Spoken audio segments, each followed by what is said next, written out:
Now let's go to the phone lines. This man has totally this guy pulls off the biggest trade, the most historic trade in MMA history, and he thinks that all of a sudden he can show up 15 minutes late, completely ruin my day, ruin my ad reads. He's got some nerve, but we expect nothing less from the great Malki Kawa. Is he on the phone? Where is he? Malki, are you there? I'm on the phone. I mean, really? I'm here, my man. How you doing? What's wrong with you? I thought 145 is 145. I know. I apologize. I was What do you in think the this middle is? of a really, really big. Listen, I was in the middle of a really big meeting, which I can't talk to you about because, as always, I'm just historically doing things. So, therefore, I just need you to do what you need to do, which is ask me questions so I can answer them and get off this phone. You understand? All right, whatever. Okay. Thank you. DJ was just on. I want the art of the deal here. So I want to know from your perspective because you were instrumental. Here I am giving you props all week long, and you don't even give me the respect to come on my show on time. But anyway, we'll deal with that later. DJ comes to you after the Cejudo fight, and he says, "I want out." What do you do?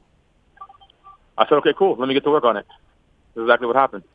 And then what happens? Exactly how it happened. Well, nothing. Then we approached Dana, who was not for it at all. He was actually against the idea. And it didn't look good at first. And then I just kept at it. I made a pitch to Hunter Campbell, who was really instrumental in getting this thing done with me. And I just went to him and said, "Listen, here's the situation. Here's the deal. You know what I mean? And I just think this makes sense, the most sense for everybody involved." And it took him about a week or two to wrap his head around it. And then from there, the ball started, getting him. The wheel started turning in motion. And then started realizing this was going to happen. So. It was one of those things where it just kind of everything aligned and it worked out perfect, I think, for everyone involved. How difficult, like now looking back, was this just, are you shocked that this actually happened? Or once you got, to Hunter? No? Really? No, because, I mean, listen, I've gotten guys released before. Just this one was a little bit different because the issue here was DJ, for a very long time had a hard time drawing pay-per-view wise. And then when he lost to Cejudo, I think that kind of almost elevated his stock because I think people were interested in seeing what happened now, a rematch potentially, all this other stuff. When he got hurt, obviously he was also hurt, so him having to sit out for a while, you started hearing the talks about Cejudo versus TJ and all this other stuff. So we realized this was going to take a minute, and I think DJ at that point said, hey, when talks started happening that hey, there's a potential for him to go somewhere else or could go somewhere else. He just said, hey, you know what, I've done my thing here. Is there, I want to get out and go try this, and what was surprising to me was, at first there was pushback from both ONE FC and the UFC. You know what I mean? The ONE FC didn't really like the idea of trading Ben. And I was kind of like, all right, I'm a little confused here. You guys are going to get one of the best to ever do it for, a guy that's retired. Like, let's make sure we get this right here. You know what I mean? And it was funny to me at first how, it's negotiation, right? If you tell somebody, if you want to sell something for $1 million, Ariel, and somebody comes and says, hey, Ariel, I'll give you $1 million. Oh, I want $2 million. It's just almost automatic. Like, you just kind of start to you know what I mean? You look at things different. So if I said, hey, I want this guy or that guy, it's like, well, why would you want this guy? And so it was kind of weird at first. But once, me and Hunter got into an agreement on it and I was able to get ONE FC on it, it was easy after that. So I'm not shocked, dude. There's a lot of things that get done that sometimes you guys don't find out about. You know what I mean? Guys that get new deals with 7 fights left on their contract, or guys that get released with 8 fights left on their deals. It's things like that I've been able to do in the past. I was not worried about getting it done. The only part that kind of got me was that his stock went up now. So with that being said, I was kind of, nervous that maybe he would have to fight 1 or 2 more times before I could get him out. Because the UFC did build him up. I mean, they've done a lot of, work in trying to create DJ into a bigger star than what the pay-per-view numbers show. And unfortunately, the numbers just never worked out. But I think that now at ONE FC, he's going to find a home that really suits him and that's good for him. So I think this is a win for everybody involved. This is one of those deals where ONE FC has to be happy, UFC has to be happy. I know I'm happy. Ben's happy. Everybody's happy. So would it be fair that essentially when the UFC said, "No, we're not into it," you came up with the Ben idea and got you had to get creative? If there wasn't a Ben in all of this, maybe this doesn't get done. No, see, I think it would have got done anyway. Really? Because I think it would have got done anyway. Because when I was talking to Hunter, my pitch to Hunter was a very real one. It was very honest on the whole situation. And I took a risk by doing that because it's no secret Matt Human's the VP over there, and he's also DJ's coach. So I'm starting to work out a deal for DJ. And when I started realizing the numbers for DJ, what they would be, you start telling Hunter look, dude, let's just be honest. This is never going to happen here. And you got a guy who's, in his 30s, and he's got kids. He's got another one on his way, just had another one. And I just need, this is something that you got to look at from that perspective, from the athlete's perspective. You know what I mean? And I think Hunter saw that. And I think that, the the idea of trading wasn't necessarily in mind. It was the idea of what else could we do to make it happen. And Hunter came back with, well, if you can go get ONE FC to give us Ben, then we will do this. So I went then to ONE FC and said, hey, can we make this happen? Wow. And it was funny because ONE FC was kind of against it at first. And I won't forget, they were like, we're going to have to sleep on it. So I said to them, well, make sure you pop in Ben's tape, and it'll give you a better night's sleep. And it was that comment that I said it, playing around with them, but in a sense, you know what I mean? I don't rep Ben, so it was funny. I was just kind of like, I was just trying to make this thing happen. And in the end, it ended up making a lot of sense. It just made sense, It was funny. I was like, pop in a Ben Askren tape and sleep better tonight. You know what I'm saying? Yeah. Basically making fun of the fact that, everybody thought he was a born fighter, which I don't think he is. I think he's a great fighter. But I just did that trying to, let them understand, you guys got a guy that's retired, and I'm giving you an active, one of the greats. Are we serious? This is as best as you're going to get from the UFC. And, it took them 24, 36 hours, and they came back and said, okay, if this and this and this happens and this and this, and then that's kind of how the whole thing went down. And then I just was in between both sides and finally got it done. Is DJ getting paid more in ONE than he was over at the UFC? DJ's the highest paid fighter at ONE. He's probably take his numbers now. He's probably the highest paid guy.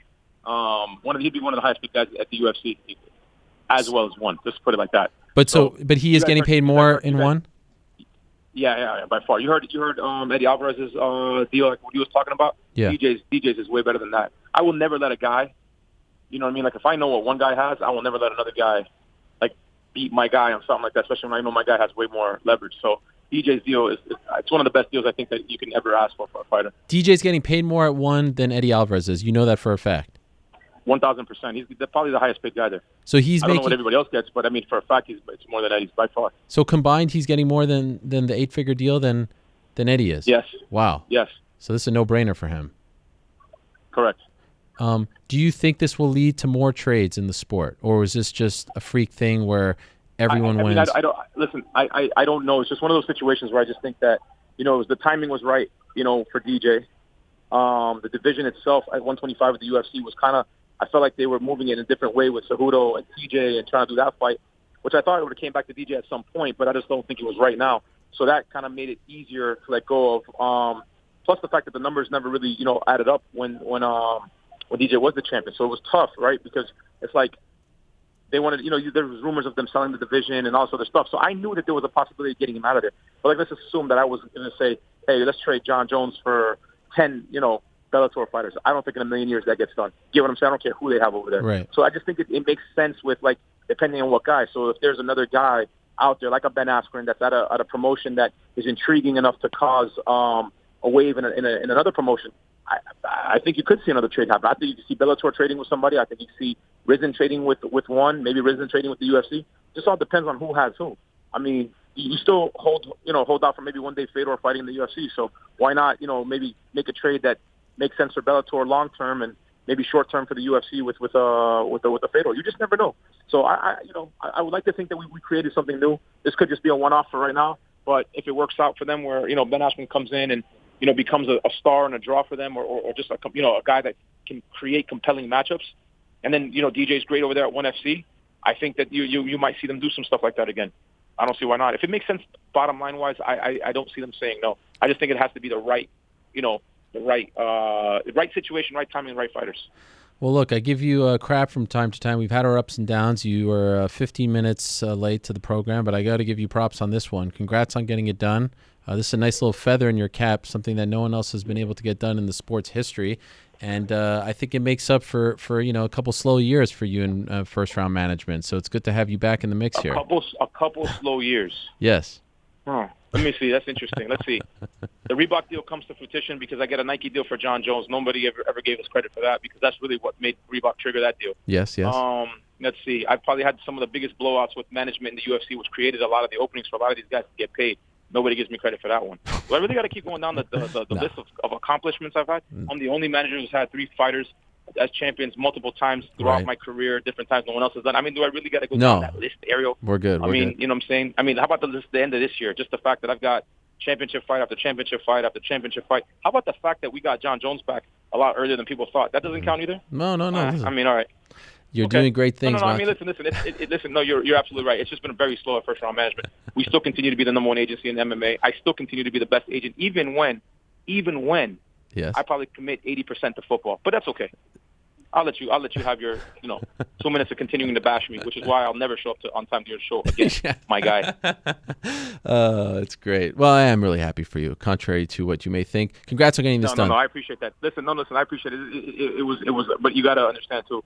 For as much credit as you give me, Hunter deserves a lot of credit too. I like to give credit where credit is due, and he was instrumental in getting it done because it was a very hard no at first, and it wasn't going anywhere. And it ended up working out because of my relationship with him and his relationship with me, and I think he wanted to do right by DJ, and it just all worked out. I'm just excited because this is one of those deals where I think they're happy. ONE FC is super happy. I know DJ is. I know Ben is. I am. I just think that when you get every party to be happy in a transaction, it's a great deal, and that's I think what the biggest thing in all this is that it's a great deal for everyone. So you know what I mean. And listen, I don't even represent Ben Askren, so imagine like I went and did him a favor that I'll never be repaid for. So don't feel. It might still slow at FRM. I'm starting to do deals for guys I don't even represent. Welcome back to the MMA world. We missed you, Malki. Great stuff. Never be late again. All right. Or I'll have to beat you down. Much love. We'll talk to you soon. Awesome, there he brother. is. All right, brother. Thank you. No problem. First round management zone. Malki Kawa, instrumental in getting the deal done. The man loves to talk. He also likes to make deals, and you got to give him props on this one. He was